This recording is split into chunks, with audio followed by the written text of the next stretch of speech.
Class 10th का जो आप लोगों का मॉडल क्वेश्चन पेपर जो जारी किया गया है 25-26 के लिए, जो बच्चे 2026 में एग्ज़ाम दीजिएगा।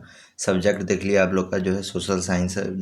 आप लोग का फुल मार्क्स टोटल नंबर 80 है। टाइम आप लोग को 3 घंटा का मिलेगा। ठीक है, मॉडल क्वेश्चन पेपर आप लोग का है JCRT के द्वारा देखिए यहाँ पे जारी किया गया है। ठीक है, यहाँ पे देख लीजिए कुल जो आप लोग को जो आपके बोर्ड एग्जाम में जो मॉडल पेपर होता क्या है, पहले थोड़ा सा इसको समझिए। जिस तरह आप लोग का बोर्ड एग्जाम में क्वेश्चन पूछा जाएगा वही पैटर्न में आप लोग का जो है मॉडल पेपर में क्वेश्चन रहता है। ठीक है, तो इसमें देखिए आप लोग का कुल प्रश्न का संख्या 52 है, यानी 52। आपके बोर्ड एग्जाम में भी 52 क्वेश्चन देखने के लिए मिलेगा। ठीक है, सेक्शन ए जो आपका रहेगा वो MCQ का रहेगा आपका ऑब्जेक्टिव क्वेश्चन का, जिसमें टोटल 30 ऑब्जेक्टिव क्वेश्चन रहेगा। 30 ऑब्जेक्टिव क्वेश्चन को बनाना, एक क्वेश्चन का 1 नंबर आप लोग को मिलेगा।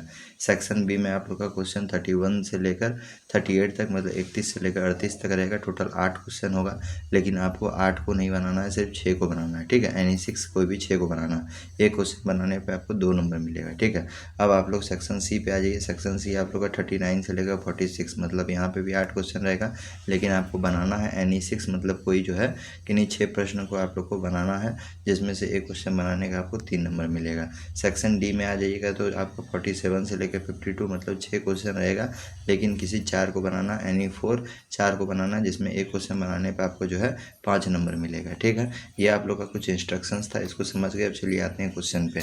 देखिए क्या बताया जा रहा है। यदि आपको इसका PDF चाहिए तो व्हाट्सएप ग्रुप है वीडियो के डिस्क्रिप्शन में, उसको ज्वाइन कर लीजिएगा।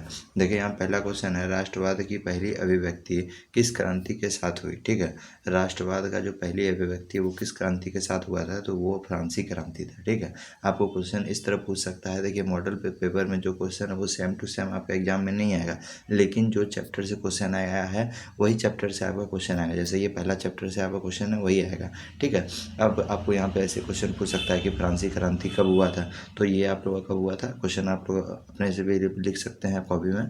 कब हुआ था फ्रांसीसी क्रांति, तो 1789 को। ठीक है, फ्रांसीसी क्रांति होने का उद्देश्य क्या था। क्रांति मतलब बदलाव होता है। ठीक है, इसका उद्देश्य क्या था कि राष्ट्र के विचारों को बदलाव लाना है। ठीक है, अब देखिए राष्ट्र के विचार जो है, सबको राष्ट्र का विचार को बढ़ावा देना है। ठीक है, इसके लिए फ्रांसीसी क्रांति हुआ था। आगे देखिए यहाँ पे अगला क्वेश्चन बोल रहा है, रक्त और लौह की नीति का अवलंबन किसने किया, तो ये आपका कौन किया था, तो ये आप लोग का जो है बिस्मार्क, ऑप्शन नंबर बी सही हो जाएगा। ठीक है, इसमें अधिकतर जो है याद करने वाला, रटने वाला क्वेश्चन, एकदम रट जाइए सभी क्वेश्चन को। ठीक है, तीसरा नंबर क्वेश्चन देखिए क्या बोल रहा है, हिंद स्वराज किसके द्वारा लिखा गया था, तो हिंद स्वराज महात्मा गांधी द्वारा लिखा गया था। आपका एग्जाम में क्वेश्चन पूछ सकता है आपका जो है महात्मा गांधी द्वारा हिंद स्वराज पुस्तक कब लिखा गया था, तो कब लिखा गया था, तो 1909 में। समझ में आया क्या नहीं, इसको याद कर लीजिए। अगला क्वेश्चन देखिए क्या बोल रहा है यहाँ पे, क्रूर जालियांवाला बाग नरसंहार कहाँ हुआ था, तो कहाँ हुआ था, अमृतसर में। कहाँ हुआ था, अमृतसर में हुआ था। ठीक है, आपसे क्वेश्चन पूछ सकता है कि जालियांवाला बाग कब हुआ था, तो याद रखिएगा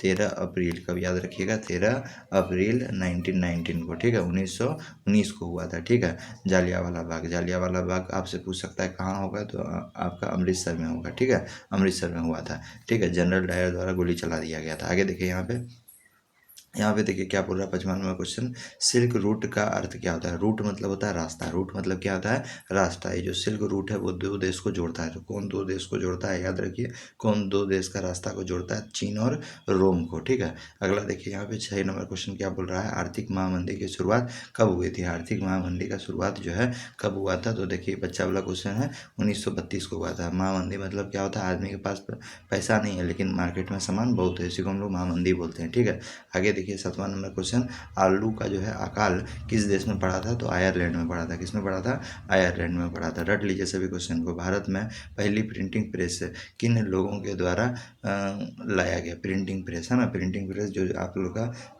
पेपर जो है छपाई वाला जो मशीन होता है उसको बोलते हैं। ठीक है, तो कौन लाया था सबसे पहले, तो ये आपका लाया था पुर्तगालियों द्वारा लाया गया था। ठीक है, पुर्तगाली द्वारा लाया गया था। सबसे पहले जो है भारत में किस राज्य में स्थापित हुआ था, तो गोवा में हुआ था। कहाँ हुआ था, गोवा में हुआ था। याद रखिएगा कब हुआ था, आपसे क्वेश्चन पूछ सकता है, तो 1556 में हुआ था। कब हुआ था, 1556 में हुआ था। ठीक है, जितना क्वेश्चन पूछ रहे हैं रट लीजिए सभी को। आपको पूछ देगा पुर्तगाली द्वारा भारत के किस राज्य में प्रिंटिंग प्रेस का स्थापना हुआ, गोवा में। कब हुआ, आपसे क्वेश्चन पूछ देगा 1556 में, है ना। तो इस तरह करके याद कीजिए, तब आप जो है एग्जाम में क्वेश्चन को बना पाइएगा। ठीक है, 9 नंबर क्वेश्चन है आप लोग का, मेटो कपास का उत्पादन कई देशों में किया जाता था, लेकिन बेहतर किस्म कहाँ से आती थी? तो सबसे बेहतर किस्म जो है हमारा प्यारा देश भारत से आता था। ठीक है, आगे देख लीजिए हमारा किस मिट्टी में लो आपका जो है धातु की अधिकता है? तो लो धातु का अधिकता किस मिट्टी में है? तो आपका लेटेराइट मिट्टी में है ना। लेटेराइट मृदा में आप लोग का हो जाएगा ऑप्शन नंबर सी क्या हो जाएगा यहाँ पे सही हो जाएगा। यदि लेटेराइट मृदा नहीं रहे तो लाल मिट्टी भी आप लोग मार सकते हैं। ठीक है, 11 नंबर क्वेश्चन देखिए क्या है। बीज बचाओ आंदोलन क्या था, है ना। तो बीज बचाओ मतलब बीज मतलब बिच्चा है ना, सीड। तो उसका जो है आपका इसका आंदोलन का मतलब क्या था कि ये जो है रासायनिक बीज का हम लोग को यूज नहीं करना, मतलब जो हम लोग को जो है प्राकृतिक बीज का यूज करना है। जो हम लोग जो खाद ताद का जो यूज करते हैं वो सब का यूज नहीं करना है। ठीक है, तो ये सब आंदोलन आपका जो है हरित क्रांति के अंतर्गत आता है। 11 का सी सही हो जाएगा। आगे देखिए यहाँ पे 12 नंबर क्वेश्चन क्या बोल रहा है कि धरातल का कितना भाग जल से ढका हुआ है? तो कितना भाग जल से ढका हुआ है, ये बहुत बच्चा में आप लोग पढ़ते थे, है ना। तो ये आप लोग का 3/4 भाग है ना। परसेंट में पूछे तो 71% भाग जो है आपका गिरा हुआ है। ठीक है, याद रखिएगा। परसेंट वाला भी आप लोग को बता दिया, आपका हो सके तो एग्जाम परसेंट वाला सवाल पूछ देगा। 13 नंबर क्वेश्चन क्या बोल रहा है कि सुनहरा रेशा किस फसल को कहा जाता है? देखिए क्या बोल रहा है, सुनहरा रेशा जो है किस फसल को कहा जाता है? जूट। एकदम रट लीजिए क्वेश्चन को। अब देखिए यहाँ पे क्या बोल रहा है, इसमें पवन महाशक्ति का दर्जा किसे प्राप्त है? यानी जो है कौन सा देश जो है वो पवन मतलब वायु, विंड है ना, एयर, किससे जो है कौन सा देश जो है विंड से काम कर सकता है, पवन से काम करता है? तो चीन है ना। बहुत सारा जो है उसका फैक्ट्री, वो जो है बहुत सारा ऐसा मशीन जो वो क्या करता है हवा से ही चला लेता है। ठीक है, तो उसको जो है महाशक्ति का दर्जा दिया गया है चीन को।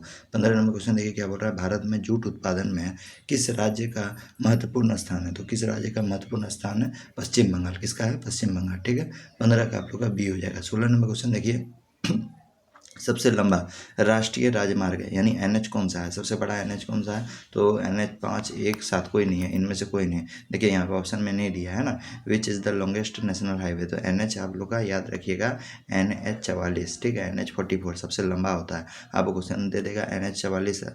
यहाँ पे आपको क्वेश्चन ऐसे दे सकता है एग्जाम में, सबसे लंबा राष्ट्रीय मार्ग कौन है? यहाँ पे देखिए जैसे ऑप्शन में नहीं दिया हुआ है NH 44, आपको दे देगा NH 44, तो याद आपको रहना चाहिए। ठीक है, यहाँ पे अभी आंसर होगा इनमें से कोई नहीं, लेकिन आपको याद रखना सबसे लंबा क्या होता है? NH 44। ठीक है, NH 44 होता है। आगे चलिए 17 नंबर क्वेश्चन क्या बोल रहा है, श्रीलंका में बहुसंख्यक कौन है? श्रीलंका में जो है बहुसंख्यक कौन है, मतलब श्रीलंका में किसका संख्या ज़्यादा है? तो आप जानते हैं गिरी युद्ध वहाँ पे अभी भी चल रहा है, सिंगली और तमिल के बीच, है ना। बोलता है मेरा राष्ट्रभाषा होना चाहिए, मेरा राष्ट्रभाषा, लेकिन वहाँ पे सबसे ज़्यादा जो संख्या है श्रीलंका का वो किसका है? सिंगली का। 17 का बी सही हो जाएगा। ठीक है, अगला देखिए 18 नंबर क्वेश्चन, पोखरण भारत के किस राज्य में है? ठीक है, तो पोखरण जो है वो भारत के किस राज्य में है? तो राजस्थान में। ठीक है, राजस्थान में। राजस्थान के किस जिला में है? तो जैसलमेर जिला में। ठीक है, याद रखिएगा। आगे देखिए यहाँ पे कौन सा है, 19 नंबर क्वेश्चन, संघ सूची, राज्य सूची, समवर्ती सूची का उल्लेख संविधान के किस अनुसूची में किया गया है ना। संविधान के किस अनुसूची में किया गया? इंपॉर्टेंट क्वेश्चन है, डायरेक्ट क्वेश्चन आ सकता है 7वीं अनुसूची में। ठीक है, आगे देखिए क्या बोल रहा है, 20वां नंबर क्वेश्चन, भारतीय समाज माना जाता है। तो भारतीय समाज क्या माना जाता है? ऑप्शन नंबर ए आप लोग का है मात्र सत्तात्मक, पितृ सत्तात्मक, फिर उसका भ्रातृ सत्तात्मक, इनमें से कोई नहीं। तो इनमें से कोई नहीं होगा, ऑप्शन नंबर डी यहाँ पे सही हो जाएगा। ठीक है, लेकिन भारत को कौन सा समाज माना जाता है? तो आपका बहुलवादी समाज। ठीक है, याद रखिएगा। ठीक है, बहुलवादी समाज। आगे देखिए यहाँ पे क्या बोल रहा है, 21 नंबर, भारत किस प्रकार का राज्य है? भारत जो है किस प्रकार का राज्य है? तो यहाँ पे देखिए लोकतंत्रात्मक तो है, धर्मनिरपेक्ष भी है, फिर उसके बाद कल्याणकारी राज्य भी है। ऑप्शन नंबर डी ये सही हो जाएगा। ठीक है, उपयुक्त सभी।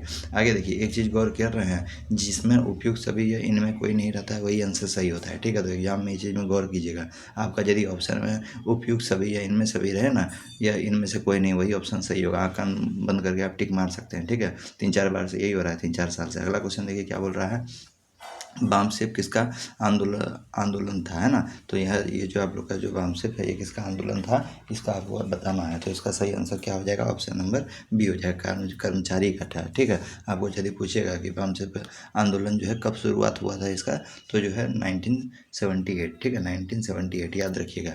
आपको पूछ सकता है, साल पूछ सकता है वो एग्जाम में। 23 नंबर क्वेश्चन देखिए क्या बोल रहा है, राजनीतिक दलों को मान्यता कौन देता है? राजनीतिक दल का जो है मान्यता कौन देता है? आपसे यदि क्वेश्चन पूछेगा तो राजनीतिक दल का जो मान्यता होता है वो चुनाव आयोग देता है। ठीक है, चुनाव आयोग ही बोलता है आपका कौन सा दल होगा, आप कोई नया दल को बनाना चाहते हैं, वो सब आपको यदि बात करना है, वो सब का यदि मान्यता लेना है तो आपको चुनाव आयोग के पास जाना पड़ेगा।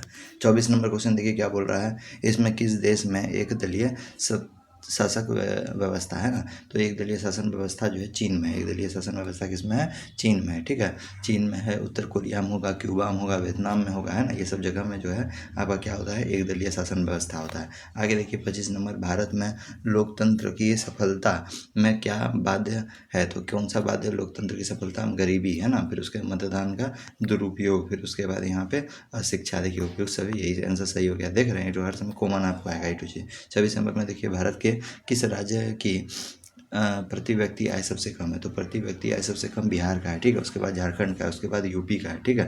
आपको पूछ सकता है दूसरा नंबर में कौन सा राज्य है भारत का जिसका जो है कम है? तो झारखंड का। तीसरा नंबर में यूपी का। 27 नंबर क्वेश्चन देखिए क्या बोल रहा है? रोजगार गारंटी अधिनियम नरेगा जो है कब चालू किया गया था? 2005 में, ठीक है, 2005 में। आगे देखिए 28 नंबर क्या बोल रहा है? भारत में मुद्रा जारी कौन करता है? तो आरबीआई करता है, भारतीय रिजर्व बैंक, है ना। कोई भी नोट जाके देखिएगा उसमें लिखा हुआ रहेगा आरबीआई, मैं इस धारक को 10 रुपया प्राप्त करता हूँ, देखिएगा ये सब लिखा हुआ रहता है। 29 नंबर में देखिए यहाँ पे लिखा हुआ है, कागज से बनी मुद्रा क्या कहलाता है? तो कागज से बनी मुद्रा क्या कहलाता है? पत्र मुद्रा कहलाता है, ठीक है, नोट कहलाता है, ये सब याद रखिएगा। आगे देखिए क्वेश्चन क्या बोल रहा है 30 नंबर में, सूचना का अधिकार अधिनियम कब पारित हुआ था? तो 2005 अक्टूबर में हुआ था, ठीक है, याद रखिएगा। यहाँ पे ऑब्जेक्टिव क्वेश्चन खत्म हो जाता है। सब्जेक्टिव क्वेश्चन का वीडियो बना हुआ है, चैनल में जाके देखिए, वीडियो को शेयर कर दीजिए, ठीक है, और व्हाट्सएप ग्रुप को ज्वाइन कर लीजिए।